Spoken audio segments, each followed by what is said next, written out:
நான் தூக்கி எடுக்கிறேன்னு. அது நீதிமானாக இருந்தால் அவன் கையை கொடுப்பான்.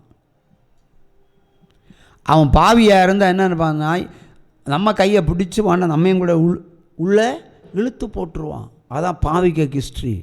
பாவிக்கு இன்னொரு பேர் துன்மார்க்கன், துஷ்டன். அவன் துஷ்டனாக இருப்பான், துன்மார்க்கனாக இருப்பான், அக்கிரமக்காரனாக இருப்பான், அநியாயம் செய்கிறவனாக இருப்பான், சிகரெட் அடிக்கிறவனாக இருப்பான், போதை வஸ்துக்கு அடிமையாக இருப்பான், வேத வசனத்தை கேட்க மாட்டான், வேத புஸ்தகத்தை கிழிப்பான், சபைக்கு போறவனை அடிப்பான், பொண்டாட்டியை அடிப்பான், பிள்ளையும் அடிப்பான். அவனுக்கு சாவு இன்றைக்கு எப்படி தான் வரும்? இந்த வசனத்தின் படி தான் சாவே அனுப்புகிறாரு. கொள்ளை வியாதி அல்ல. கொள்ளை வியாதினா கொஞ்ச நாள் பிழைச்சிட்டு இருப்பான். இன்றைக்கு இப்படிப்பட்டவர்களுக்கு ஆண்டவர் அனுப்புகிறாரு, சாவே அனுப்புகிறார். புலம்பல் 1ஆம் அதிகாரம் 20ஆம் வசனத்தின்படி தேசத்தில் இருக்கிற பாவிகளுக்கெல்லாம் ஒரே பரிகாரம், மரண தண்டனை தான். உற்சாகமா கையை தட்டி நிறைவேற்றுவோம், நல்ல தட்டி நிறைவேற்றுவோம். மனம் திருந்தாதவர்களுக்கு மரண ஆயுதங்களை தேவன் அனுப்புகிறார். புலம்பல், கர்த்தாவே பாரும், நான் நெருக்கப்படுகிறேன், என் குடல் கொதிக்கிறது,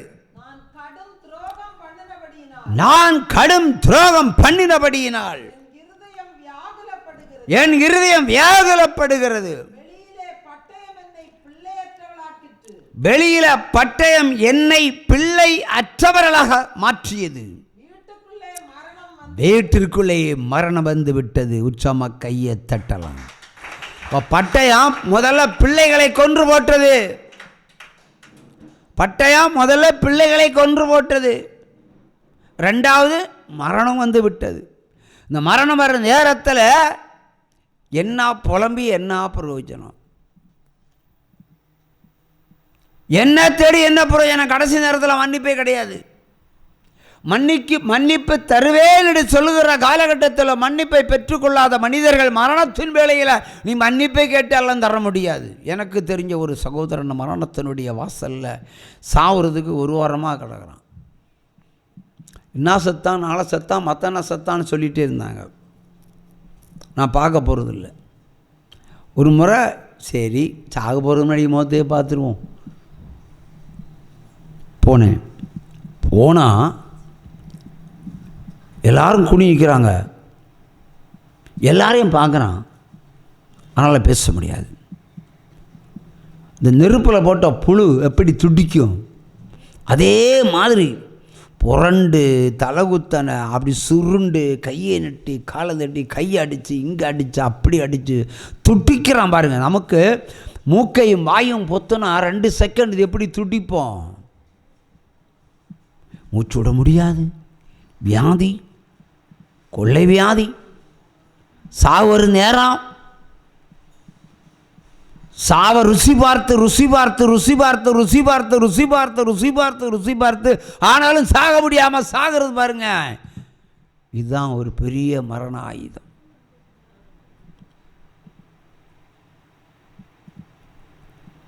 நீதிமான் எடுத்துக்கொள்ளப்படுவதற்கும் பாவி அழிவதற்கும் சரி, இங்கிருந்து இப்படியே செத்து போகிறான், நேரம் ஸ்டேட்டை நரகத்து தானே போவான்.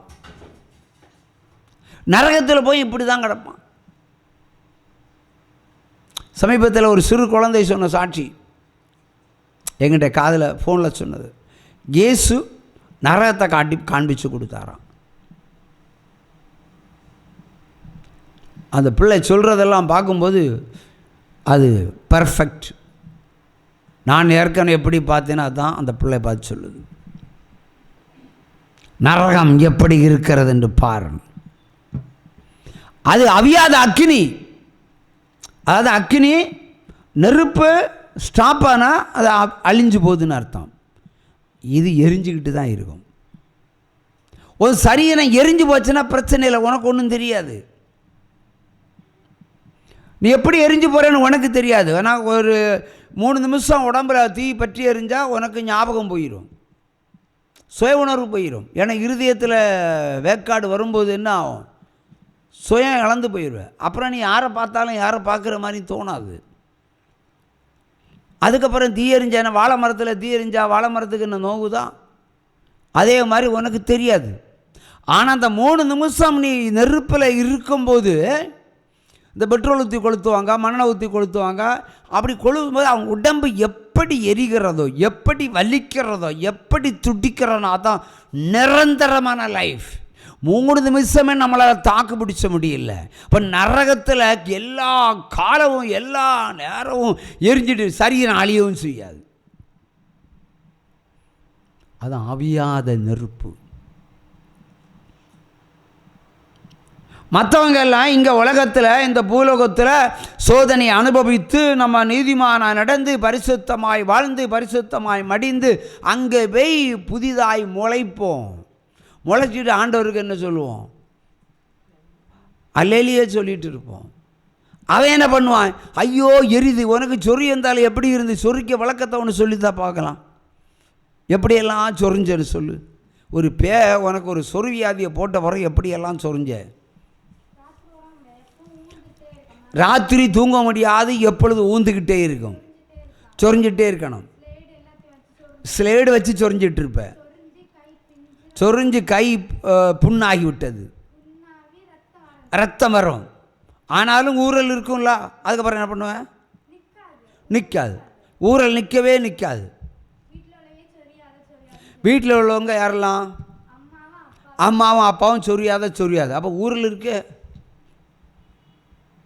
அப்படி சொரிஞ்சு. அப்போ இது நிரந்தரமாக இருந்தால் எப்படி இருக்கும்? இது சரீரம் முழுவதும் பரவனா எப்படி இருக்கும்? கொஞ்சம் விட்டால் பரவிடும். அதான் அந்த சொறி உடம்பு முழுவதும் பரவ நேரம் போகணும். இங்கே ஆள் இருக்கலாம் பார்க்க மாட்டேன், இங்கே கையை போட்டு இப்படி சொறிவேன். நாங்கள் எல்லாம் பார்த்து வேடிக்கை பார்க்கணும். அப்புறம் இங்கே வச்சு இங்கே சொறிவேன். ஏன்னா துணிக்கு மேலே எடுத்து சொரிஞ்சா சொறி ஏற்காதுல்ல. அப்போ இதுக்கே இப்படி. அப்போ நரகத்தில் போய் நெருப்பில் கிடந்தா எப்படி? அதாவது முடி கருகாது, உன் கண்ணு அடையாது, நல்ல ஞாபகம் இருக்கும். ஞாபகம் இல்லாதவனுக்கு என்ன கிடச்சி என்ன பிரயோஜனம்? புரியுதா? நல்ல ஞாபகம் இருக்கும், சுயம் இருக்கும், உணர்வு இருக்கும். நீ ஒரு பாவம் செய்தவன் மட்டும்தான் அவன் ஞாபகத்துக்கு இருக்கும். புரியுதா? ஆனால் அதுக்கு தண்டனை நெருப்பு கொளுத்தி விட்டுருவார். அதில் கடந்து இருக்கும். விரவான எரிஞ்சு சாம்பல் ஆயிரும். நீ எரிஞ்சு சாம்பலாகவும் ஆக மாட்டேன். உன் சரீரம் அப்படி தான் இருக்கும். ஆனால் எரிஞ்சுக்கிட்டே இருக்கும். அவன் வெந்துகிட்டே இருப்பேன். ஆனால் என்ன பண்ணுவேன்? ஐயோ ஐயோன்னு கதறுவேன். யார் கேட்கறது? உன்னை தேடி வந்த பேய்கள் கூட கேட்காது. அதை விட்டு ஓடி போயிடும். பேய்களுக்கு வேலைன்னா நீங்கள் எப்படா பாவம் செய்யணும் அதுக்கு சந்தோஷம், விட்டுட்டு போயிடும். நீ பாவம் செய்யாச்சுன்னு விட்டு வரீங்க, ஆண்டவர் பார்த்துட்டு வர்ற. பாவம் செய்ததுன்னா ஆண்டவர் அம்புகளை வச்சு கொல்ல போகிறேன்னு சொல்கிறாருல்ல. அதெல்லாம் பாவம் செய்யும் வரைக்கும் தான் உங்களை பிசாசு தூண்டி விட்டுட்டே இருப்பான். அதை செய், இதை செய், ராத்திரி தூங்காத, செல்வனை ஓப்பன் பண்ணு, கம்ப்யூட்டர் ஓப்பன் பண்ணு, மதுபானத்து கடைக்கு போ, 1 கோட்டர் அடித்தா 10, இன்னும் 4 கோட்டரோட வாங்கிட்டு வா. இதற்காக உள்ளுக்குள்ளே பேசி பேசி பாவம் செய்ய வச்சு ஒன்று அழிக்கிற வேலை அவன் செய்கிறான். ஆனால் காக்கிறதுக்கு தேவன் இருக்கிறார். அல்லேலூயா. ஆனால் அவர் சத்தத்துக்கு செவி கொடுப்பீர்களானால் நிச்சயமான விடுதலை உண்டு. உற்சாகமாக ஏற்றிடலாமா? அவர் சத்தத்துக்கு செவி கொடுத்தால் நிச்சயமான விடுதலை உண்டு. விடுதலை நாயகன்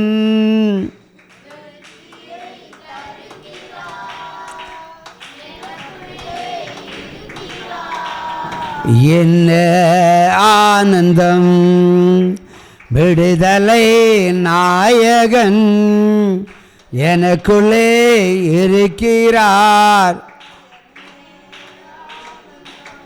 நான் பாடி பாடி மகிழ்வேன்,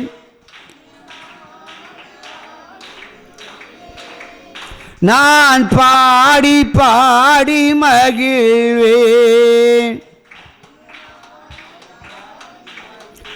எங்கும் ஓடி ஓடி சொல்லுவேன், என் இயேசு ஜீவிக்கிறார். எங்கும் ஓடி ஓடி சொல்லுவே என் இயேசு ஜீவிக்கிறான், விடுதலை நாயகன் வெற்றியை தருகிறார்.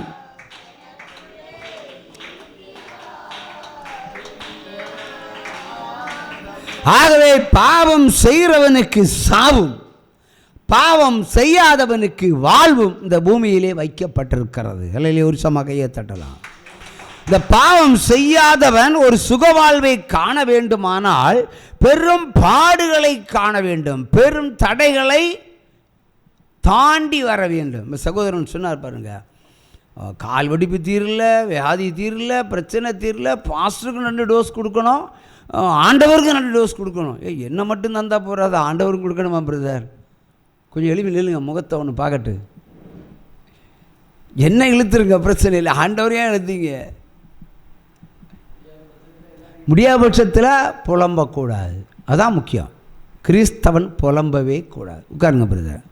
இப்போ வியாதி இருக்குது, ஜெபம் பண்ணுறோம், பைபிளை வாசிக்கிறோம், போராடுகிறோம், தீரல, ஒரு முற்றுப்புள்ளி வரல. அப்போ அந்த வெறுப்பின் ஆவி உள்ளே வருவான், சலிப்பின் ஆவி உள்ளே வருவான், பால் கடிப்பின் ஆவி உள்ள வருவான். வந்தது நீ இயேசுக்கு விரோதமாக பேசு, ஊழியக்காரன் விரோதமாக பேசுன்னு சொல்லுவான். அதான் ஒரு சாட்சியை சொல்லிட்டு போனார். பாஸ்டருக்கும் 2 டோஸ் கொடுக்கணும்னு நினச்சேன், ஆண்டவருக்கும் கொடுக்கணும்னு நினச்சேன். பாஸ்டர் கொடுக்குறது நியாயம், ஆண்டவர் கொடுக்குறது அநியாயம், 2 பேருக்கும் செய்கிறது அநியாயம். ஒரு சம கையை தட்டலாம். ஏனென்றால் ஆண்டவர் உங்களை அறிந்திருக்கிறார். எந்த அளவிற்கு ஒரு திராணி உனக்கு இருக்கிறதோ அது வரைக்கும் நான் சோதித்தறிவேன், அது அவர் வேலை.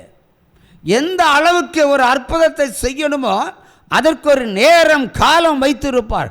அது வரைக்கும் நம்ம என்ன சகித்து சுகித்திருந்தால் மிச்சமுள்ள காலம் பி ஹபி. உற்சம கையை தட்டலாம். அல்லேலூயா. ஆகவே ஆபத்தான வேலைகளை செய்கிறோம், ஆபத்தான உலகத்தில் வாழ்கிறோம், பேய் காடில் குடியிருக்கிறோம்.